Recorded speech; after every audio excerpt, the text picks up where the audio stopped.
In this short video, we're going to show you the belt replacement procedure for many of the Yamaha 5-disc CD changers. Now, if you've got discs in a changer, it's important to stress, remove them before moving it. Or you could have discs that end up like in this one, all over the place, and if you try to open it in that case, you could damage the machine and break the discs. Let's check it out. This is exactly why you always remove the discs before moving one of these units. Oh. Some discs I might even like to copy. I think I got that one. Ooh, Miles Davis, Kind of Blue. Definitely have to copy that one. Music's a small room. I got that one. Let's plug this thing in and see what it's not doing. Power on.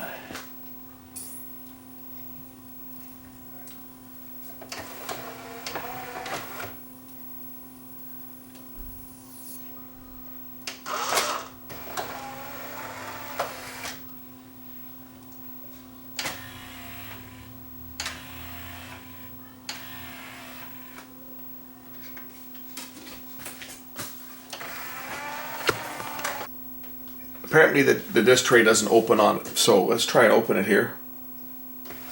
Oh, of course. Now it's going to work. The guy that owns this brings it back and forth. It stops opening, and he calls me up and says it doesn't open. He brings it to me, and now it opens. I have a feeling it's probably a belt that's slipping on this thing. Let's just check the torque out on the belt, because I bet you that's what it is it gets stuck. I'm holding it now, and I'm not having to put much resistance on here to hold it. He says you'll hear a motor run for 10 seconds, and then it stops. So I'm gonna go out on a limb and suggest that it's probably the loading belt that's giving trouble on this.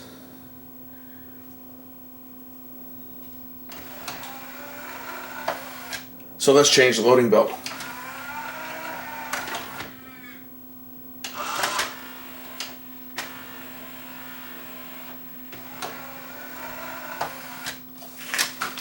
Gonna remove all the discs first.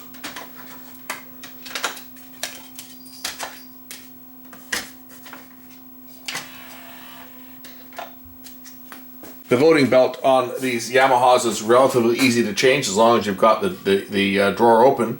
Here it is here, and I think what we were hearing on this was he would say you could hear a motor running and it wouldn't open. And if I see, there's not a lot of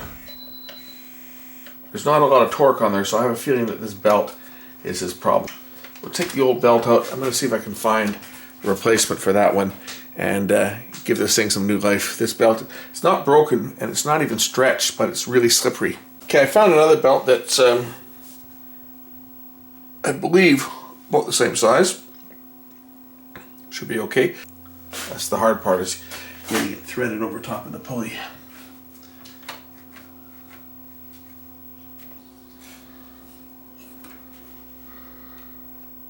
Some of these units are easier to do than others. This one here, not a lot of room to work in here. Now, yes, you can pull the tray out. That's one way of doing it, but then you got to worry about getting the alignment correct. I found that just sticking the belt down with a bit of black tape to hold it in place on the pulley allowed me then to pull the rest of the belt around over the motor. So I stuck a bit of black tape down on top, and then I can pull the belt over the motor and then remove the tape. Okay, I got the belt on.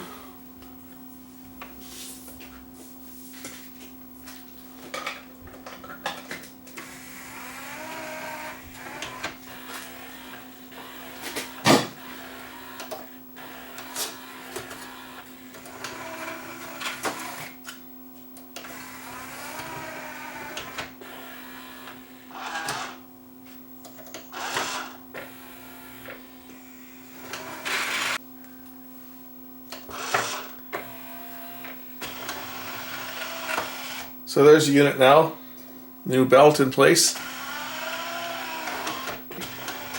It's got lots of torque. the motor doesn't slip now. You don't hear it humming away, right?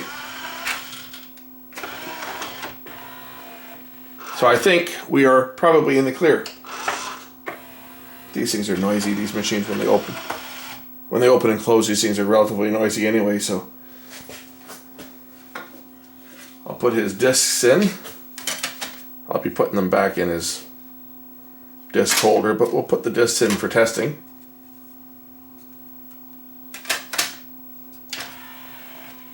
And I'm not going to play the music.